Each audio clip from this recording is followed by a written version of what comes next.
वासुकिं शेषं पद्मनाभं च कम्बलं शङ्खपलं धृतराष्ट्रं तक्षकं कालियं तथा ॐ भुजङ्गेशाय विद्महे सर्पराजाय धीमहि तन्नो नागः प्रचोदयातु। ॐ नमो नागलिङ्गेश्वराय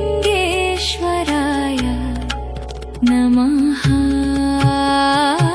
अनन्तं वासुकिं शेषं पद्मनाभं च कम्बलं शङ्खपलं धृतराष्ट्रं तक्षकं कालियं तथा ॐ भुजङ्गेशाय विद्महे सर्पराजाय धीमहि तन्नो नागः प्रचोदयातु। ॐ नमो नागलिङ्गेश्वराय नमः।